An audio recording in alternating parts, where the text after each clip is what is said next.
এখন আমাদের যেটা আলোচনার বিষয় হবে সেটা হলো রাপচার একটোপিক প্রেগনেন্সি। রাপচার মানে একটোপিক প্রেগনেন্সি তো আমরা অলরেডি আলোচনা করেছি। রাপচার মানে যেখানে একটোপিক প্রেগনেন্সিটা হয়েছিল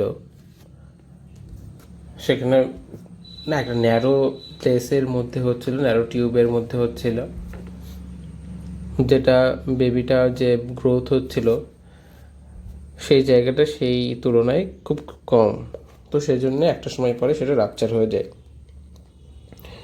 তো এই হচ্ছে আমাদের ফ্যালোপিয়ান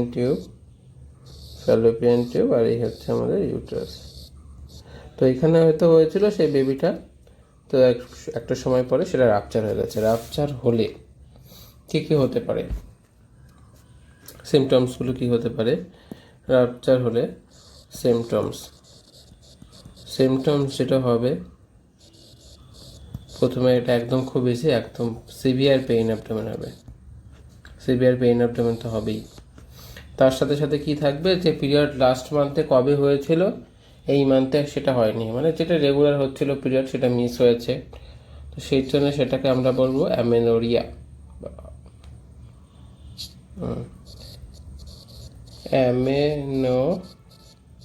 অ্যামেনোরিয়া হবে। অ্যামেনোরিয়া একটা হিস্ট্রি থাকবে, পেইন তো হবেই, সিভিয়ার পেইন। তার সাথে যে ব্লিডিংটা হবে সেটা পিভি ব্লিডিং হিসাবে হবে, পিভি ব্লিডিং হবে। তারপরে যেহেতু ব্লিডিং হচ্ছে, একদম কন্টিনিউয়াস ব্লিডিং হচ্ছে, তার জন্যে শক হবে, সিনকোপ মতো হবে, সিনকোপ হবে। এরপরে যদি একদম খুব বেশি পরিমাণে ব্লাড এই অ্যাবডোমেনে একদম অ্যাবডোমেন পুরো ব্লাড ফুল হয়ে যায়, তখন ডায়াফ্রামকে ইরিটেট করবে, তখন সে সময় দেখা যাবে যে শোল্ডার পেন হচ্ছে। এইসব ফিচার্সগুলো রাপচার্ড যে একটোপিক পেন, সেইখানে রাপচার্ড একটোপিক প্রেগনেন্সি সেখানে কিন্তু এইসব ফিচার্সগুলো থাকবে, এবং সেটা খুবই ক্রিটিক্যাল একটা ব্যাপার। এরকম একটা ক্রিটিক্যাল ব্যাপার কিন্তু দেখা যেতে পারে, এবং সেটা কখন দেখা যেতে পারে, যে প্রেগনেন্সি তার 6 to 10 উইকস বা 12 উইকস, এই পিরিয়ডের মধ্যে আমরা এই জিনিসটা কিন্তু দেখতে পারি। এবার কি করব, এবার আমাদের ডায়াগনোসিস। সিমটমস হয়ে গেল, এবার আমরা করব ডায়াগনোসিস, যে এটা কি একটোপিক প্রেগনেন্সি না একটোপিক প্রেগনেন্সি না। দেখুন, একটোপিক প্রেগনেন্সি যে জিনিসটা, রাপচার্ড একটোপিক প্রেগনেন্সি, সেটা কিন্তু মানে খুবই একটা সিরিয়াস ব্যাপার, একটা একদম মেডিকেল এমার্জেন্সি, মেডিকেল সার্জিক্যাল সব কিছুর একটা এমার্জেন্সি। তো সেই সময় আমরা এত কিছু ইনভেস্টিগেশন করতে পারি না। তো সেই সময়ের জন্য আমাদের যেটা করার সব থেকে মেইন বিষয় সেটা হচ্ছে এক হচ্ছে ক্লিনিক্যালি ডায়াগনোসিস, তার সাথে সাথে কিছু ইনভেস্টিগেশন। ক্লিনিক্যালি কী কী করতে পারি? 1 নাম্বার হচ্ছে পেশেন্ট এলো, পেশেন্টের সাথে সাথে আমরা হিস্ট্রি পেলাম। হিস্ট্রি হচ্ছে এক হচ্ছে অ্যামেনোরিয়ার হিস্ট্রিটা পেয়ে গেলাম। 2 নাম্বার দেখলাম সিভিয়ার পেইন অ্যাবডোমেন আছে, তার সাথে পিভি ব্লিডিং, তার সাথে বিপি একদম ডিক্রিজড, একদম বিপি শকে আছে পেশেন্ট। এই কটা ফিচার্স পেয়ে গেলাম। তার সাথে আমরা পড়লাম একটা ইউপিটি, ইউরিনারি প্রেগনেন্সি টেস্ট, সেটা দেখলাম পজিটিভ। আচ্ছা, তার মানে এটা রাপচার্ড একটোপিক প্রেগনেন্সি। সাথে সাথে আমরা তারপরে ট্রিটমেন্ট করব। আর যদি খুব পসিবল হয় তাহলে একটা ইউএসজি আমরা করে নিতে পারি, একটা ইউএসজি অ্যাবডোমেন করে নেব। ইউএসজি অ্যাবডোমেন বা অনেকে অনেক সময় এলে লোয়ার অ্যাবডোমেনের করতে পারি, এটা আমরা করতে পারি। ডায়াগনোসিস এভাবে আমরা ক্লিনিক্যাল প্লাস তার সাথে সাথে যে দুটো একদম একদম খুব দুটো টেস্ট সেটা আমরা করব। এবার হচ্ছে ম্যানেজমেন্ট। একটা পেশেন্ট এলো, ম্যানেজমেন্ট অ্যাকচুয়ালি ট্রিটমেন্ট কী করে করবো, একটা রাপচার্ড একটোপিক প্রেগনেন্সি আছে, তাকে আমরা কী করে ট্রিটমেন্ট করব। তো সেই পেশেন্টটা প্রথমেই আছে একদম শকে আছে,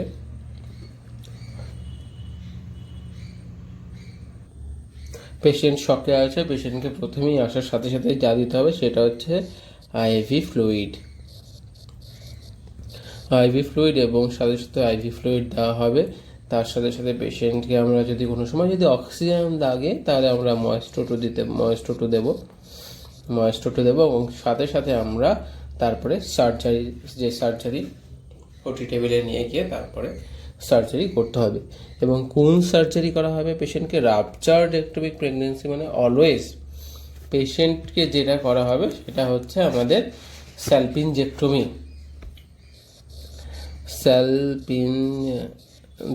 এবং যে পাশে আমাদের একটোপিক প্রেগনেন্সি হয়েছে শুধুমাত্র সেই সাইডে আমরা স্যালপিনজেক্টমি করব। বা যেখানে একটোপিক হয়েছে শুধুমাত্র যে যদি টিউবে হয়েছে বা ফ্যালোপিয়ান টিউবে হয়েছে সেরকম তো না। যদি ওভারিতে হয় তাহলে আমাদের ওভারিকে দেখতে হবে, ওভারি থেকে সেটাকে রিমুভ করতে হবে, বা যদি কোথাও স্কারে হয় তাহলে সেটা করতে হবে। কিন্তু যদি টিউবে হয়, মেইনলি তো টিউবে হয়, তো টিউবে হচ্ছে স্যালপিনজেক্টমি করব। এবং স্যালপিনজেক্টমিটা কীভাবে করতে হবে? এই যে আমাদের যে ফ্যালোপিয়ান টিউব, আমি জাস্ট একটা পাশেই এখন রাখছি ফ্যালোপিয়ান টিউব।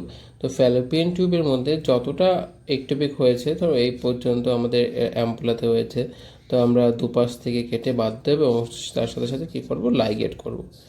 লাইগেট করে দেবো।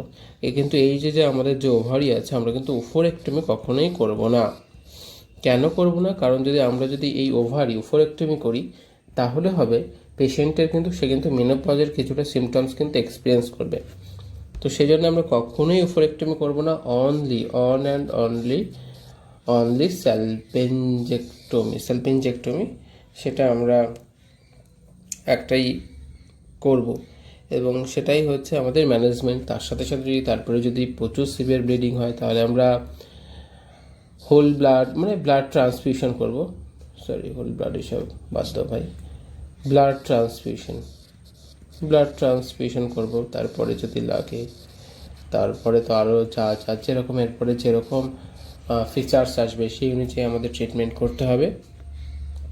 তো এই হচ্ছে আমাদের ম্যানেজমেন্ট মেনলি। কিন্তু হ্যাঁ, একটা জিনিস আপনি এটা দেখে ম্যানেজমেন্ট করার চেষ্টা করবেন সেটা না, অবশ্যই একটা ডক্টরের কনসাল্ট নেবেন। এটা অনলি টিচিং পারপাসের জন্য আমার বলা। তো পেশেন্টের যদি এরকম কখনোই যদি সিমটমস পান যে আপনার পেশেন্ট বা আপনি কখনো এরকম একটা এক্সপিরিয়েন্স করেছেন, একটা অ্যামেনোরিয়ার ফেজ, তার সাথে সাথে পেইন অ্যাবডোমেন হচ্ছে, সিভিয়ার পেইন অ্যাবডোমেন, ব্লিডিং হচ্ছে, একদম ওয়েট নয়, সাথে সাথে সঙ্গে সঙ্গে হসপিটাল এবং সেখানে গিয়ে আপনার বাদবাকি চিকিৎসাটা করার। কারণ আমি এরকম একটা ঘটনা বলি, তো সেই সময় সম্ভবত আজ থেকে 1 বছর আগে আমি আর আমার একটা বন্ধু বাইকে করে আমরা ফিরছি বর্ধমান থেকে ফিরছি। তো ফেরার পথে আমাদের বাইকটা দিল্লি হাইওয়ে, যে দিল্লি রোড আছে, সেই দিল্লি রোডে আমাদের একটা যে সেই টিউবটা একদম পেছনের চাকার যে টিউবটা সেটা নষ্ট হয়ে যায়। টিউব না কি আমি বাইক সম্পর্কে অতটা জানি না। তো তখন আমরা সারানোর জন্য অনেক দোকান খুঁজে অনেক পরে একটা দোকান খুঁজে পাই। তো সেখানে যার দোকান ছিল তার থেকে জানতে পারি তার যে ওয়াইফ ছিলেন, তো তার এইরকম ঠিক পেইন অ্যাবডোমেন হয়েছিল। তো তারা একটুখানি আশেপাশে ডক্টরকে দেখানোর চেষ্টা করেছে, কিন্তু আনফর্চুনেটলি তিনি রাস্তায় যেতে যেতে তারপরে দেরি হয়ে যায় এবং তারপরে সে কিন্তু আর ফেরেনি, বাঁচেনি।